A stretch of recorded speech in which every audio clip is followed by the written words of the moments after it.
Sehat semua? Sehat. Alhamdulillah. Jadi pada kesempatan pagi hari ini, sebelum kita melaksanakan kegiatan KBM, kita membuat suatu kesepakatan dulu, ya, yang disebut dengan kesepakatan ruang praktek. Mudah-mudahan kesepakatan yang kita buat nanti bisa bermanfaat dan bisa kita terapkan di dalam ruang bengkel kita selama pelaksanaan kegiatan belajar praktek berjalan. Baik anak-anak semua, sebelum kita mulai, sedikit Bapak akan memberikan ice breaking untuk kalian supaya lebih santai, lebih rileks, dan tidak terlalu serius dalam pertemuan kali ini ya. Baik, untuk ice breaking ini Bapak punya satu permainan. Nah, permainannya nanti masing-masing anak ini menuliskan suatu benda yang berharga di dalam kehidupannya, gitu ya. Jadi saya minta kalian semua berdiri dulu, ya. Jadi kalian anggap di sebelah tangan kanan kalian, telapak tangan kalian sebelah kanan, ya, ini adalah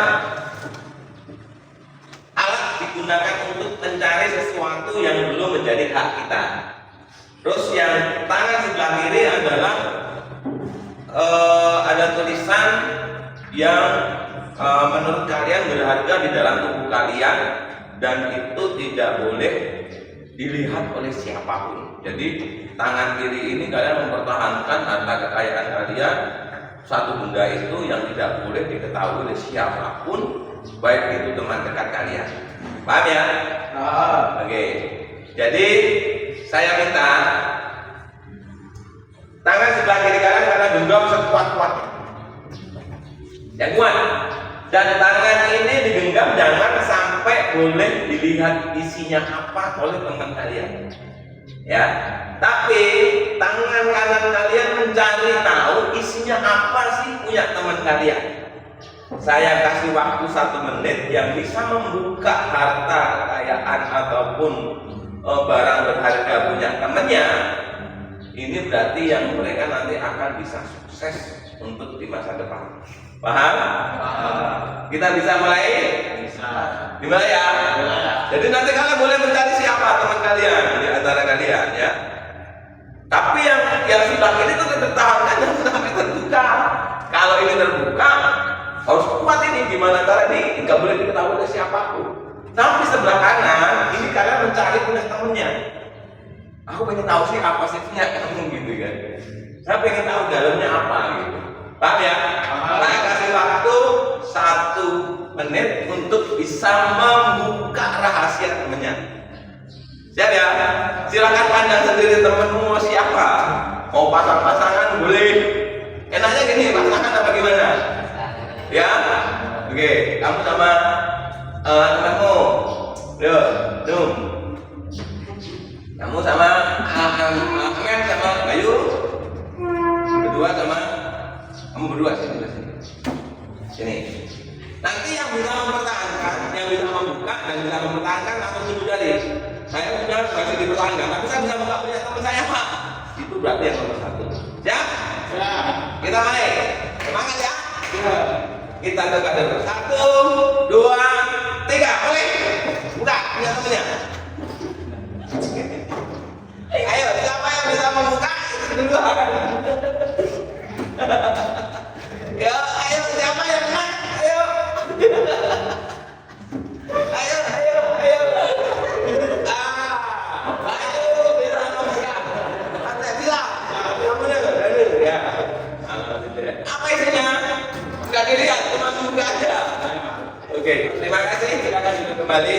Ini adalah merupakan suatu kegiatan ya untuk mempertahankan data kekayaan ataupun harga diri kita. Jadi ini merupakan suatu sifat positif yang ada di dalam setiap manusia, ya. Dia bisa mempertahankan dan ingin tahu akan kemampuan atau kepunyaan orang lain.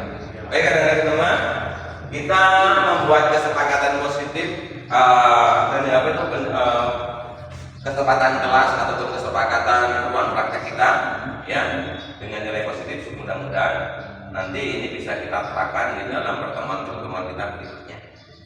Oke ya, jadi Pak Eko memberikan budaya positif untuk kalian.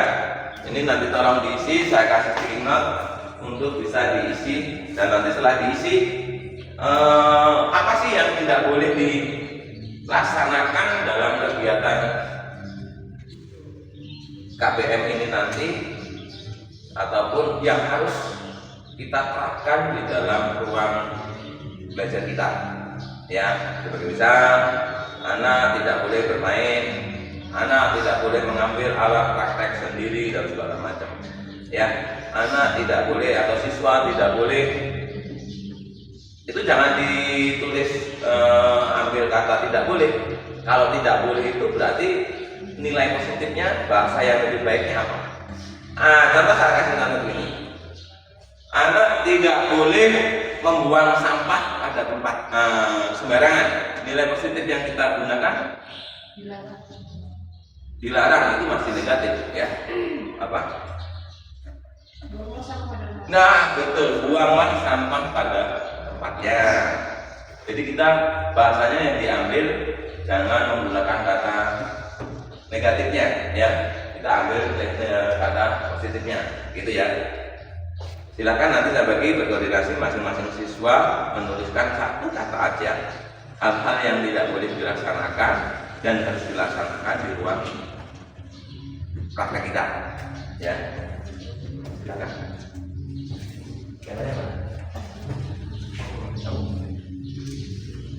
Ya. Nanti kalau sudah ditempel di depan, ini saya kasih dua dua. Enggak apa-apa. Tiga kita. Ya, dua aja. Yuk, tulis dulu kamu. Ini dulu ya. Apa ya?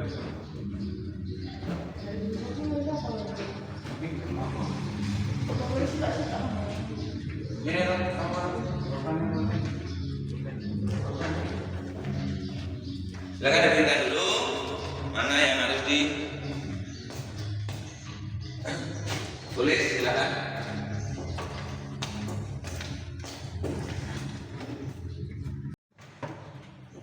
Kita lanjutkan anak-anak. Jadi sedikit yang saya bawa bagikan.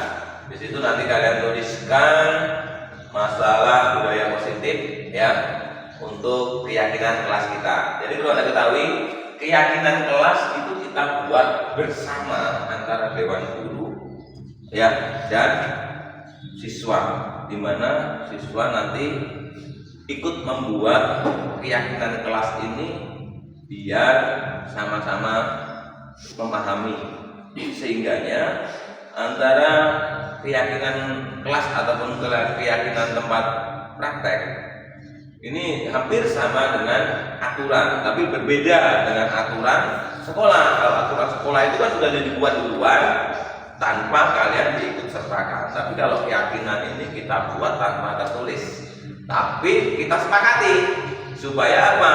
Tatkala nanti kita ini tidak tertib, berarti kita ada konsekuensinya, ya toh? Kita melanggar. Jadi kita berupaya dari jati diri kalian yang paling dalam, kalian berusaha untuk berubah menjadi yang lebih baik dari yang sebelumnya. Baik, silakan yang sudah kita bagikan, yang sudah menulis note langsung ditempel di depan, ditempel sini ya, bawah gitu ya. Yuk, mulai dari itu satu-satu. Ada dibagi lagi. Tahunnya dibuat lagi bagi dua bukan. Nah, namanya, yuk, namanya. Ini nggak bisa.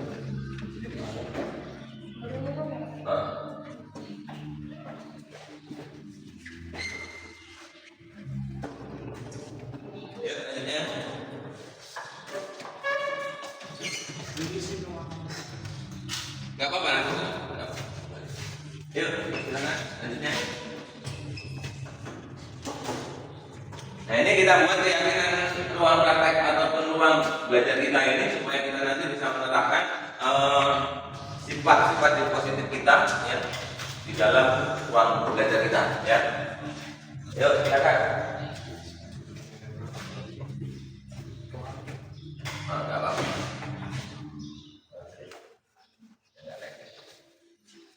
Yuk, yuk.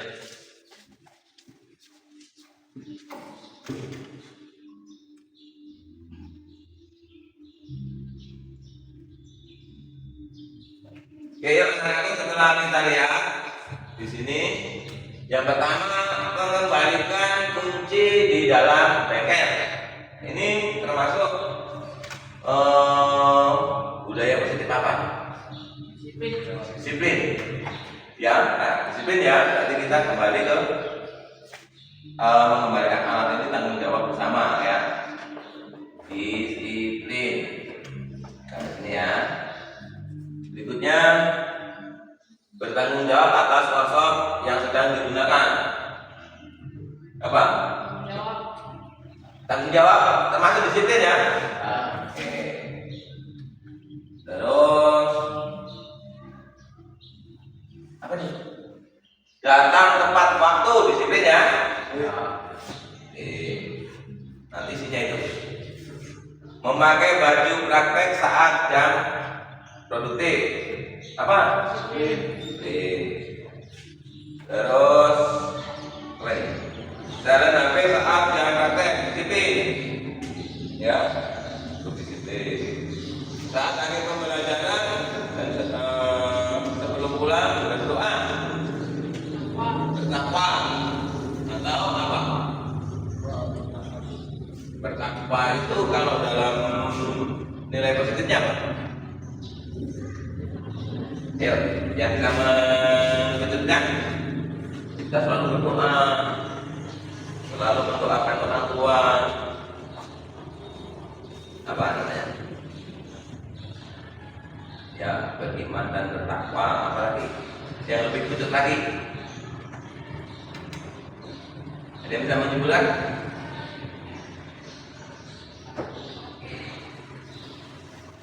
Apa? Gak ada. Akhlak ya, akhlak mulia, gitu. Terus selanjutnya membersihkan ruang praktek. Apa? Tanggung jawab. Disiplin bertanggung jawab. Tanggung jawab. Tanggung jawab. Terus apa? Berdoa ketika memulai pembelajaran. Akhlaknya ya. Mengembalikan kunci. Apa? Disiplin. Membersihkan ruang praktek. Tanggung jawab kita bersama. Apalagi menjaga kebersihan lingkungan workshop. Tanggung jawab kalian. Terakhir harus dikembalikan disiplin ya. Oke. Jadi anak-anak, kita bisa simpulkan dari kesepakatan ruang belajar kita memiliki 3 kesepakatan, yaitu disiplin, akhlak mulia, dan tanggung jawab. Itu yang kita dapatkan dalam kesepakatan ini. Mudah-mudahan kita semua dalam proses belajar nanti akan lebih baik dari sebelumnya, karena kita merasa mempunyai kewajiban dan ketaatan kita dengan aturan-aturan selain yang kita terima dari sekolah, yaitu disebut dengan keyakinan ruang belajar. Kira-kira itu, kurang lebihnya minta maaf. Ada yang tanyakan? Ada. Cukup? Cukup? Oke. Kalau gitu, saya akhiri. Bila itu walidayah. Assalamualaikum.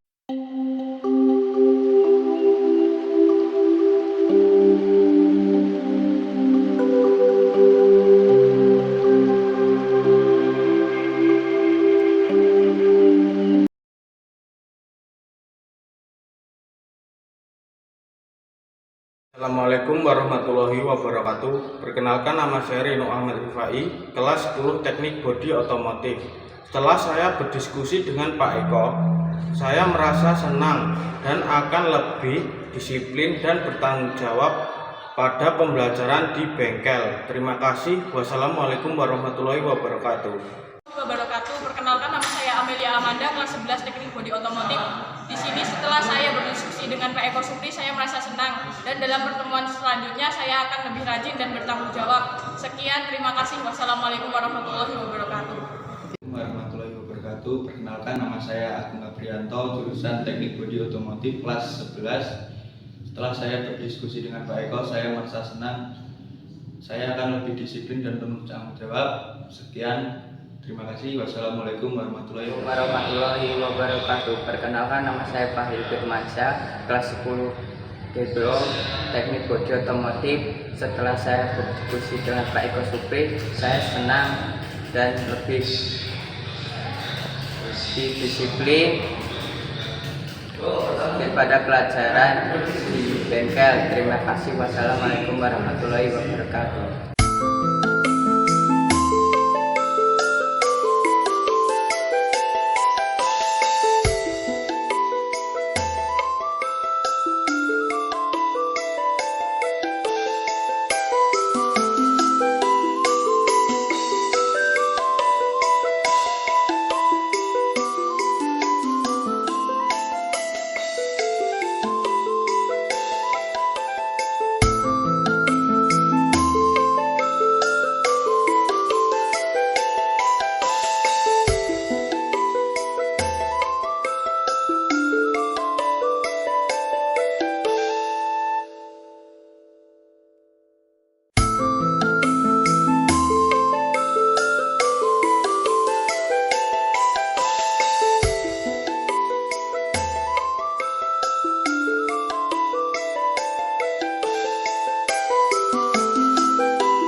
tadi perkenalkan kami dari saya Prianto dari SMA Negeri 1 Edmund, calon guru penggerak angkatan 10. Di sini saya akan menyampaikan diseminasi aksi nyata budaya positif.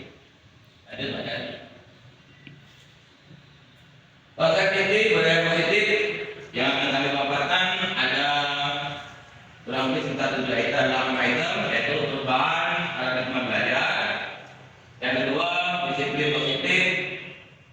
Yang ketiga, nilai-nilai kebajikan universal. Yang ketiga, yang keempat, yaitu kebutuhan dasar manusia. Selanjutnya, motivasi perilaku manusia. Posisi kontrol guru, keyakinan kelas, dan segitiga restitusi.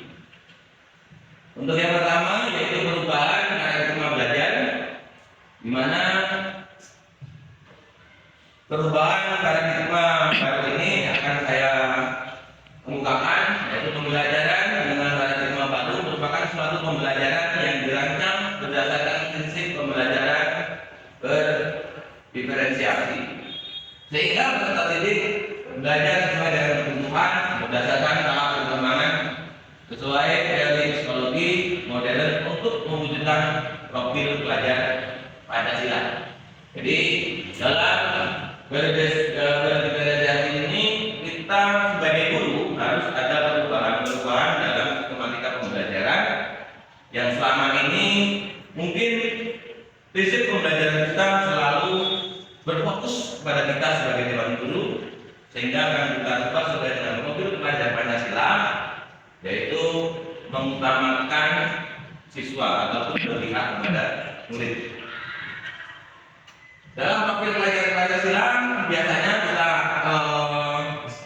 kemukakan itu ada 6 pembagi yang perlu dipahami oleh kita semua sebagai dewan guru atau pendidik, yaitu yang pertama adalah mandiri, yang kedua adalah beriman atau bertakwa, terutama dikuatkan dalam ilmu dan takwanya, iman dan takwanya, sehingga siswa mungkin akan mempunyai karakter yang lebih mandiri, sehingga dia dalam segi keimanan mentalnya itu akan lebih terbangun. Yang berikutnya adalah kebinekaan global. Dia mempunyai wacana-wacana untuk masa depan terus mengikuti sesuai dengan perkembangan zaman di masa sekarang. Yang berikutnya adalah gotong royong, tetap kita utamakan dari zaman kurikulum yang lama sampai dengan kurikulum KTSP sampai dengan sekarang kurikulum merdeka 13 kurikulum merdeka. Ini tidak boleh ditinggalkan rasa kebersamaan kita dalam membina kebersamaan untuk gotong royong. Yang berikutnya adalah kreatif. Kreatif ini perlu sekali diutamakan untuk anak kita sesuai dengan minat bakatnya. Sekarang siswa ini terkadang perspektif kemandirian yang punya tujuan, sehingga kita sebagai dewan guru hanya memberikan materi yang pure sehingga kita tidak tahu di mana sih minat bakat anak yang sebenarnya. Kita bisa membedakan dalam proses pembelajarannya nanti. Yang terakhir yaitu bernalar kritis. Nah ini kita sebagai guru di tingkat jenjang sekolah atas, terutama di kejuruan, anak diharapkan harus sudah mulai belajar ataupun menggunakan pola pikirnya untuk belajar kritis, sehingga dia bisa menemukan apa yang ada di dalam otak ataupun pikiran dia, supaya ide-ide yang ada di dalam dirinya itu muncul tanpa adanya suatu tekanan.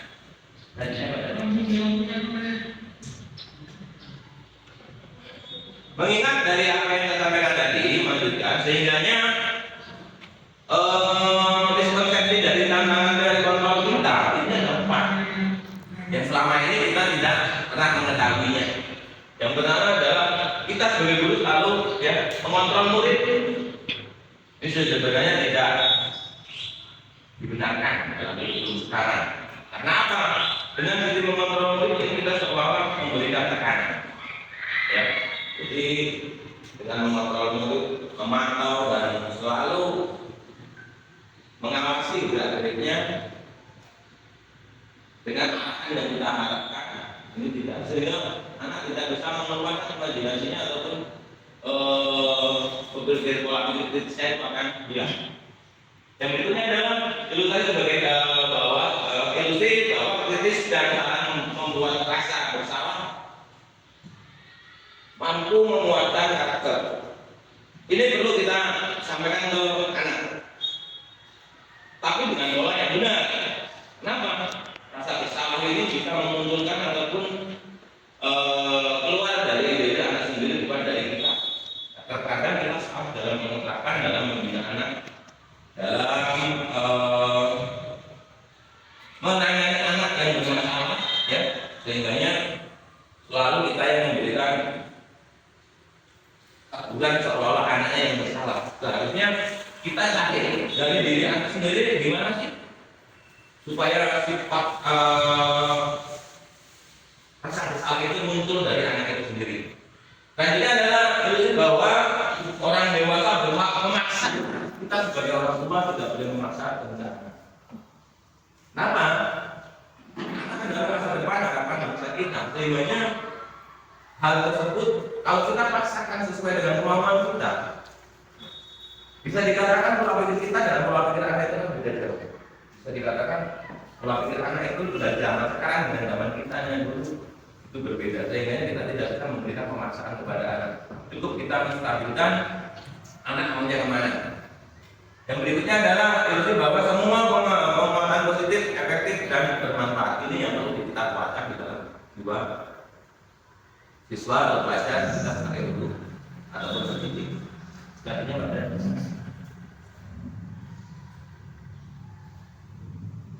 pembelajaran berreferensi ini dapat kita bedakan menjadi 3. Yang pertama adalah strategi. Strategi yang pertama itu bisa kita bagi menjadi 3 bagian, yaitu referensi konten, proses, dan produk. Ini dapat kita sedikit jelaskan dengan kemajuan zaman sekarang. Konten ini memang perlu, ya. Kita kalau tidak bisa mengikuti, kadang-kadang kita sebagai guru saja ketinggalan untuk hal-hal tersebut. Anak tanpa kita ajari itu sudah bisa. Nah, cuma kita sebagai guru hanya tinggal membagi, mengatakan mana yang perlu diutarakan atau yang diupload dan mana yang tidak. Dan prosesnya ini yang perlu kita terapkan. Prosesnya itu adalah pembelajaran dari kita. Produk adalah harus bisa menghasilkan suatu karya pembelajarannya nanti. Karya apa yang akan kita dapatkan dari masing-masing peserta didik kita. Yang berikutnya adalah karakteristik. Karakteristik ini dapat dibedakan menjadi 4 bagian, yaitu pembelajaran dengan konsep dan prinsip pemberian dorongan. Perlu kita sebagai pendidik. Penilaian berkelanjutan menggunakan pengelompokan secara konsisten dan fleksibel. Maksudnya semua peserta didik ini kita kelompokkan sesuai dengan minat dan bakatnya, tidak dipiurkan dalam satu tujuan, sehingga anak mungkin yang satu maunya beri kami di kejuruan, biasanya anak yang satu pengennya di pengecekan, yang satu pengennya di kelistrikan. Kalau kita arahkan satu titik, nanti tidak akan ketemu apa yang menjadi harapan dan minat anak tersebut. Ya, gitu. Siswa aktif bereksplorasi dengan dunia dan arahan kita. Begitu. Ya, jadi setelah kita mengetahui karakter anak mau yang mana, lalu ya mungkin akan bisa memunculkan dalam benak dia, diri dia, sifat kritis dia untuk mengemukakan ataupun mengeluarkan ide-ide kreatif dia, sehingga kita sebagai guru hanya bisa menjembatani ataupun memotivasi untuk melakukan hal tersebut. Yang terakhir yaitu keragaman kelas, yaitu kesiapan belajar, minat siswa, dan profil belajar siswa. Ini nanti yang kita kuatkan. Jadi ini sangat berpengaruh kuat untuk peserta didik kita. Lanjutnya, Bapak Ibu, selanjutnya untuk merubah paradigma stimulus respon ke pendekatan dari kontrol, ya. Ini tentang respon tentang dunia, kontrol tentang dunia ini dapat kita kemukakan seperti yang di depan. ya. Ini bapak-bapak bisa membaca sendiri. Selanjutnya ada materi yang berikutnya adalah disiplin positif. Disiplin positif adalah sebagai pendidik, yaitu salah satu tujuan kita adalah menciptakan peserta didik yang memiliki disiplin diri sehingga mereka berperilaku mengacu kepada nilai-nilai kebajikan universal dan memiliki motivasi intrinsik dalam perubahan perilaku ke arah yang lebih baik. Di mana disiplin positif merupakan salah satu cara penerapan disiplin yang bertujuan untuk menumbuhkan kesadaran serta memberdayakan peserta didik tanpa adanya suatu imbalan, tanpa adanya imbalan atau reward, ya, adanya ancaman ataupun hukuman. Ini yang kita tanamkan sebagai seorang guru, seorang pendidik, di sifat untuk belajar disiplin positif ini harus kita utamakan dan mulai kita ubah dari diri kita sendiri mulai dari sekarang. Kenapa? Selama ini yang kita lakukan adalah yang ada di situ, imbalan, reward, hukuman, sehingga untuk mendisiplinkan siswa itu hanya tatkala di depan kita. Keluar dari lembaga, keluar dari sekolahan, mungkin anak-anak ya bisa jadi malah bisa mengancam diri kita juga. Ya toh, anak ini juga punya ada yang memiliki mental lebih ekstra karena merasa tidak terima dengan adanya ancaman ataupun dengan adanya hukuman. Sedangkan kalau anak sekarang bisa dikatakan karena sentuh sedikit aja dia akan timbul rasa dendam di dalam hatinya itu lebih tinggi daripada zaman kita. Sehingganya dalam proses pembelajaran positif, disiplin positif ini kita berubah pola pikirnya tidak seperti yang kita terapkan selama ini. Selanjutnya pada nanti baru kita katakan nilai-nilai kebajikan universal. Selanjutnya, di mana nilai-nilai kebajikan universal ini adalah sebuah nilai yang telah disepakati bersama lepas dari suku bangsa, agama, ras, golongan, bahasa maupun latar belakang masing-masing peserta didik. Contoh yang bisa kami kemukakan di sini ada 3 pembagi. Yang pertama melalui profil pelajar Pancasila, ya, Primarie, program IJT, JBP. Selanjutnya adalah skill. Di sini nampak sekali yang bisa kita lihat pernyataan-pernyataan dari 3 bagian tersebut, ya. Profil pelajar Pancasila sekarang ini digembor-gemborkan ataupun dikuatkan, ya. Beriman dan bertakwa kepada Tuhan Yang Maha Esa, berakhlak mulia. Tentunya kebinekaan global, gotong royong, mandiri, kreatif dan bernalar kritis. Ini seperti yang ada di muka tadi. Tapi untuk PYP ini bisa dikatakan toleransi, pencintaan diri, rasa hormat, integritas, menghargai, antusias, empati, keingintahuan, kreatif, ini juga saling berkaitan. Yang terakhir itu dapat dipercaya, lurus hati, mendengar yang aktif, tidak merendahkan orang lain, memberikan yang terbaik pada diri kita. Oke, sampai di sini ada yang Bapak Ibu? Cukup? Lanjut? Lanjut ya?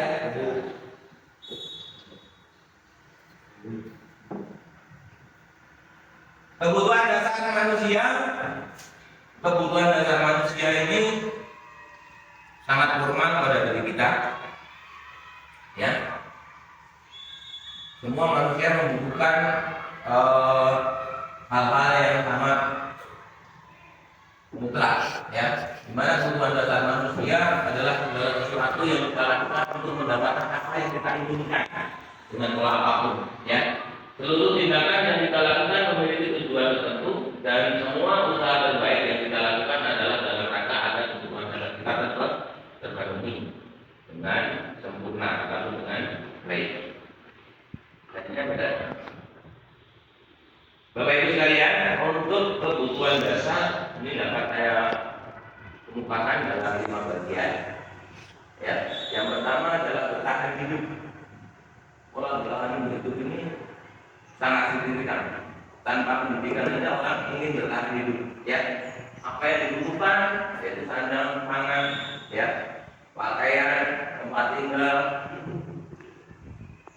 keamanan dan kesehatan, semuanya itu kebutuhan dasar yang pertama untuk semua manusia.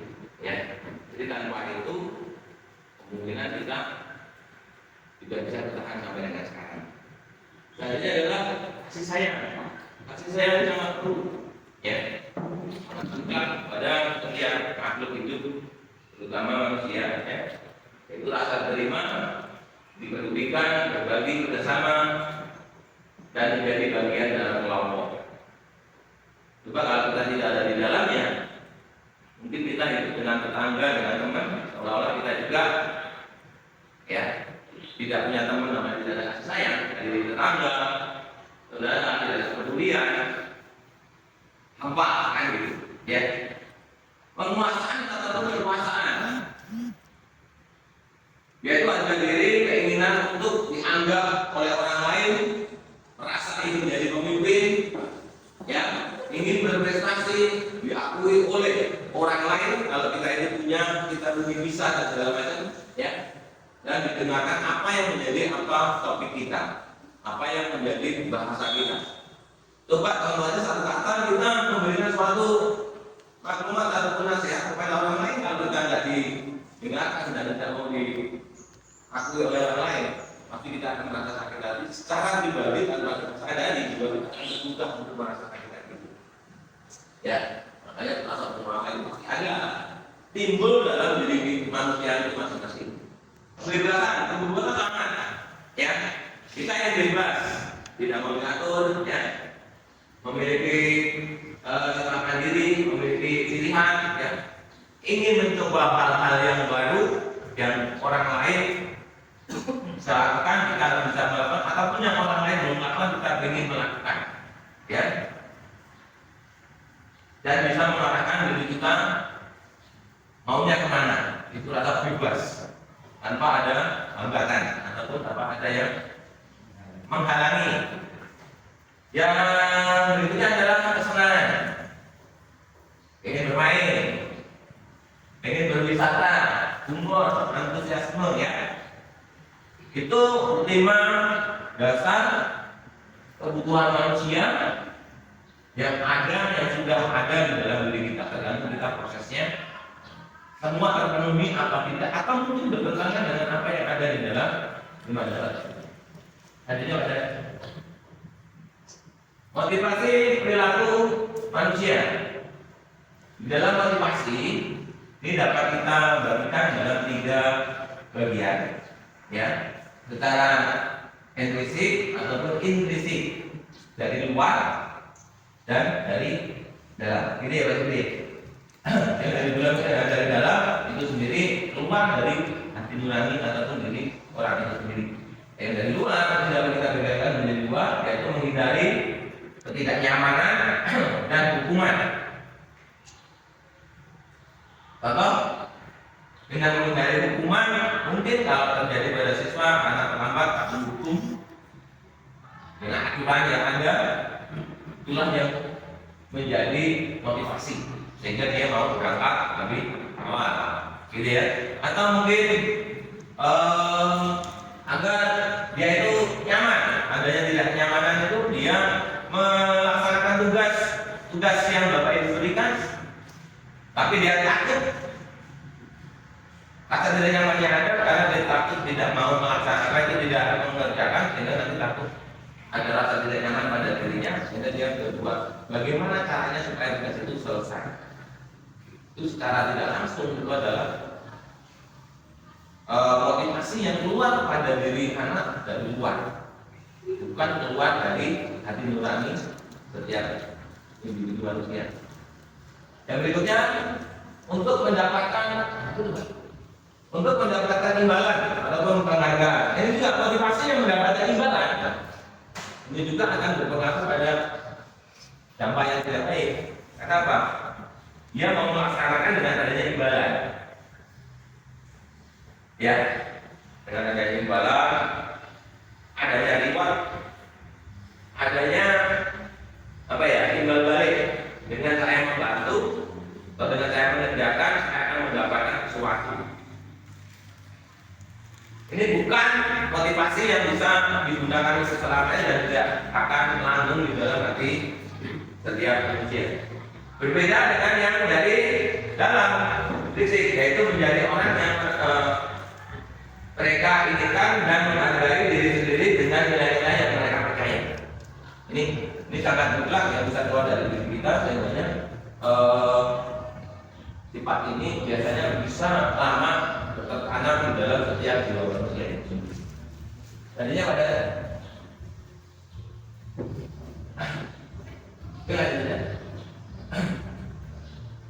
tiga motivasi tadi, yaitu hukuman, konsekuensi, dan restitusi. Yaitu tidak terancam tiba-tiba, ya, murid tidak tahu apa yang akan terjadi. Ini secara hukuman. Ini sifatnya adalah bisa tertulis yang sudah kita buat, anak tinggal mengikuti. Konsekuensi hampir sama dengan hukuman, ya.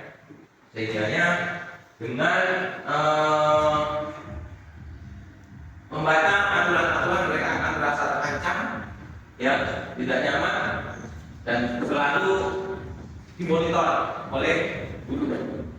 Tapi restitusi ini adalah proses yang kita buat secara bersama-sama, sehingga mungkin proses yang kita buat dari kita dengan anak itu akan berdampak positif karena itu dibuat dengan keyakinan dan kebersamaan dari setiap murid ataupun semua murid dalam satu kelas dengan dewan gurunya, sehingga tatkala dia itu melanggar, konsekuensinya dia sudah tahu, sehingga kita sudah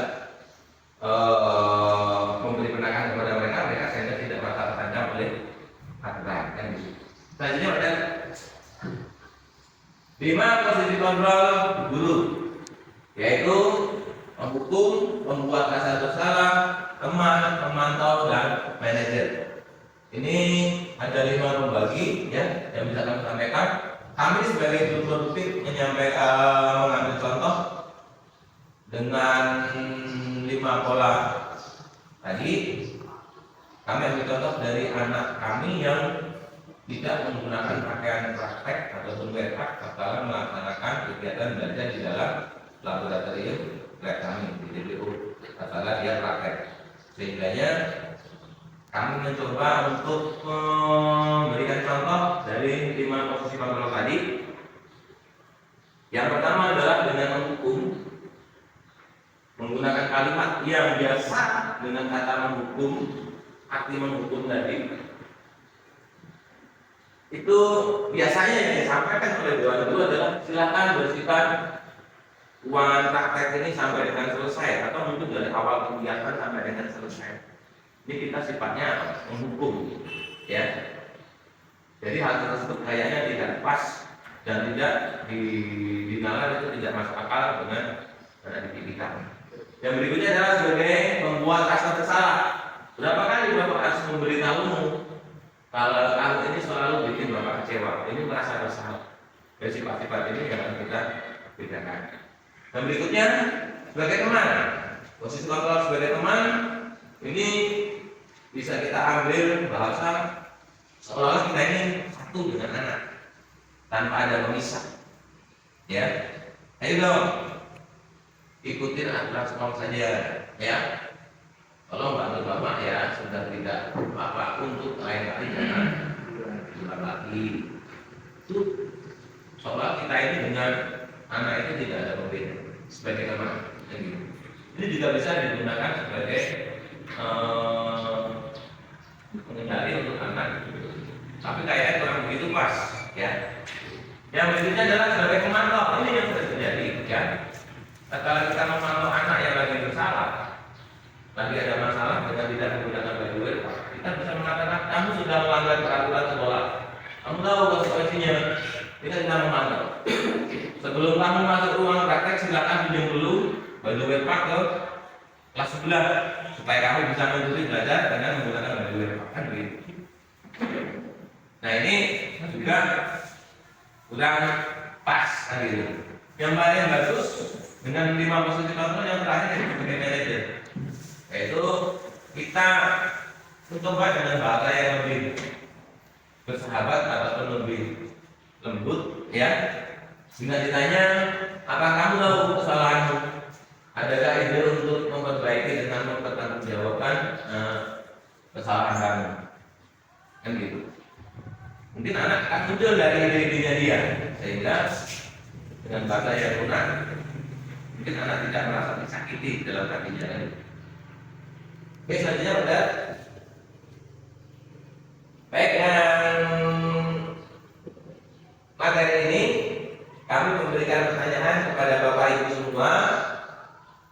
Kalau Anda untuk bisa memberikan sedikit gambaran dari bahasa-bahasa yang kami tuangkan, kira-kira masuk dalam posisi kontrol apakah kalimat yang kami tuangkan dalam 5 item ini ya. Yang pertama yaitu saya kecewa sekali dengan kamu. Ini maksud posisi kontrol apa Bapak Ibu? Pembatasan hukum, Hukum. pembatasan bersalah. Saya kecewa sekali dengan kamu. Tolong dilihat dengan kalimat yang saya buat garis bawah. Ini adalah sebagai item pemandunya. Ya. Membuat rasa bersalah. Yang kedua, kamu tidak pernah benar melakukannya. Hukum ya. Ayo lakukan demi ibu atau bapak.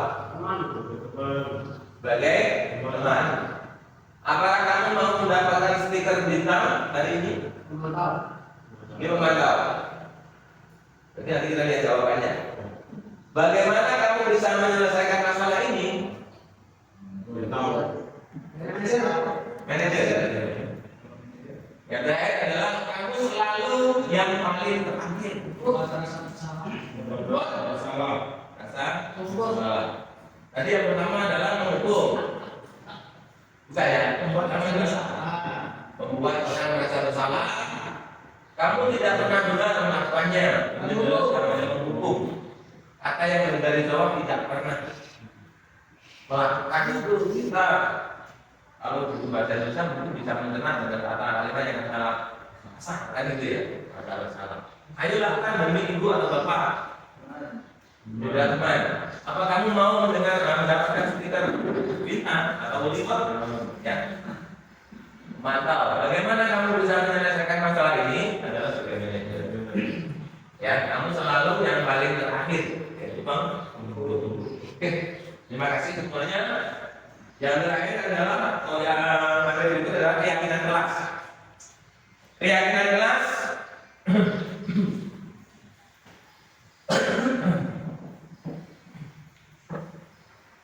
yaitu dibuat dalam pernyataan positif, ya. Yang kedua, pada kelas dilibatkan dalam membuat keyakinan kelas, ya, sesuai dengan kondisi kelasnya, ya, sehingga mudah diterapkannya. Yang berikutnya adalah sesuai dengan diusahakan sedikit saja, tidak banyak-banyak dalam membuat keyakinan kelas, karena kalau terlalu banyak mungkin nanti susah untuk diingat oleh peserta didik. Ya, jadi dalam proses untuk membuat keyakinan kelas sebelum kegiatan KBM belajar di setiap awal semester, kalau bisa kita buat keyakinan kelas dengan peserta didik kita, supaya apa? Mengetahui apa sih yang ada di dalam kelas kita, aturan-aturannya, kan gitu. Berbeda dengan peraturan yang telah dibuat oleh sekolah. Peraturan dengan aturan keyakinan kelas ini beda. Karena apa? Keyakinan kelas ini kita buat supaya kegiatan KBM dalam satu ruangan ini bisa terkondisi dan anak ini bisa mengikuti dan melaksanakan apa yang menjadi harapan bersama dalam satu ruang kelas. Jadi yang membuat juga peserta, kita pandu ya peserta didik dengan kita. Jadi kita nanti tinggal setelah ada anak yang melanggar, tinggal kita menanyakan keyakinan apa yang akan kamu laksanakan atau yang kamu lakukan, sehingga anak juga akan menentukan dalam dirinya sendiri untuk mengemukakan pendapatnya bahwa saya telah melanggar dengan aturan kelas, keyakinan kelas dalam bentuk yang mana, apakah itu disiplin, kurang bertanggung jawab, ya, dan yang lain-lainnya. Oke, lanjut. Ya. Lanjut. Ini hanya sebagai contoh. Lanjut. Nah, segitiga restitusi yang terakhir. Mudah-mudahan tidak pada jenuh karena tidak pada siang nanti bapak ibunya sudah pada kantor itu kan atau di sini sudah pada. Yaitu suatu dialog antara guru dan murid dalam menyelesaikan suatu masalah dan untuk menemukan solusi secara mandiri dan bertanggung jawab.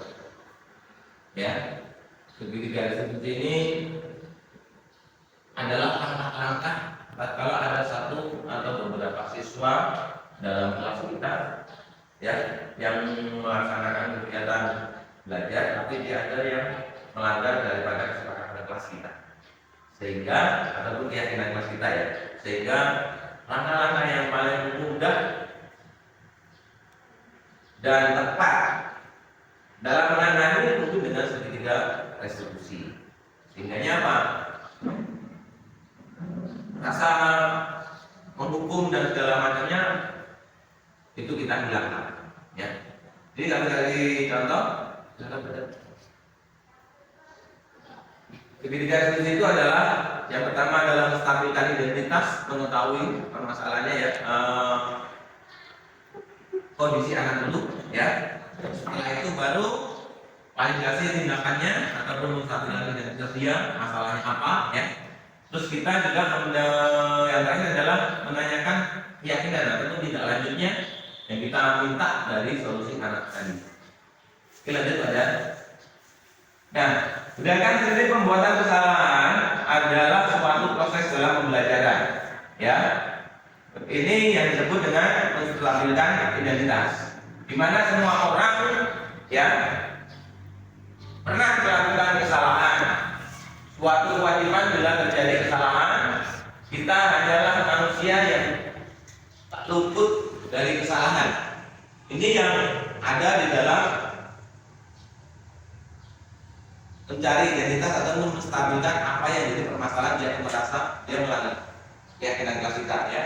Bapak Ibu tidak akan mencari siapa yang salah dan yang benar. Jadi kita hanya menanyakan faktor permasalahannya itu apa, ya. Setelah itu kita akan mengetahui, ya, dalam mencari solusinya, kan gitu. Selanjutnya pada langkah yang kedua, yaitu validasi tindakan yang salah, yaitu berdasarkan prinsip setiap perilaku berupaya dalam memenuhi kebutuhan tertentu, di mana isinya adalah kamu pasti mempunyai suatu statement tertentu mengapa kamu melakukan hal itu. Ini langkah berikutnya setelah kita mengetahui faktor permasalahannya tadi, ya. Jadi kenapa kok kamu bisa melakukan kesalahan itu? Kita tanya alasannya yang mungkin itu harus timbul dari diri dia sendiri, bukan alasan yang dibuat-buat, gitu, ya. Selanjutnya, kamu patut bahagia dan bangga karena kamu telah melindungi sesuatu yang berharga buat kamu. Kamu melakukan hal tersebut karena kamu mempertahankan sesuatu yang berharga dalam diri kamu. Maksudnya, setelah kita tadi tahu permasalahannya, kita mempertahankan, dicoba anak itu mempertahankan apa yang menjadi faktor X dia itu buat masalah tadi, ya, supaya mereka tidak dibuat merasa bersalah dengan apa yang mereka lakukan. Dan setelah semua yang diketahui, baru kita melakukan berikutnya, yaitu mencari solusinya, mencari tindakannya. Jadi ada, yaitu menanyakan keyakinan ataupun ditanyakan. Kalau sudah melakukan kesalahan dan tahu yang dipertahankan, ya, kita baru menanyakan kepada mereka keyakinannya yang bisa digunakan untuk mempertahankan tadi, yang kita gunakan sebagai imbal balik setelah melakukan kesalahan, ya. Bagaimana keyakinan kelas kita, ya, nilai-nilai apa yang telah disepakati dalam keyakinan kelas kita secara bersama tadi di awal dalam awal pembelajaran, ya. Bagaimana menurutmu gambaran sebuah kelas yang ideal? Kamu ingin menjadi orang yang bagaimana? Ini adalah suatu pertanyaan yang bisa kita gunakan di dalam menanyakan keyakinan menurut anak tersebut. Akhirnya pada itu hanya beberapa contoh yang telah kami laksanakan dalam kemarin dari pembelajaran dengan cara membuat keyakinan kelas, ya, atau tindakan dari anak yang bermasalah. Yang terakhir yaitu dalam menumbuhkan dan menerapkan budaya positif disiplin, hendaknya seorang guru memiliki sebuah integritas profesional dan sosial yang baik, di mana guru secara berkala merefleksikan posisi kontrol yang mereka ampuh saat itu. Di antaranya bagaimana seorang guru mampu merefleksikan dirinya sebagai AMO ataupun manajer, sehingga segala sesuatu yang dilakukan sesuai dengan tujuan dan dapat menuntun murid sebagai individu yang mandiri, merdeka, dan bertanggung jawab. Kira-kira itu yang dapat kami sampaikan.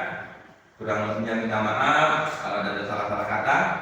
Kalau ada yang bermanfaat silakan difungsikan. Kalau tidak ada yang kurang pas, mohon maaf. Dan saya akhiri bila itu hidayah. Assalamualaikum warahmatullahi wabarakatuh.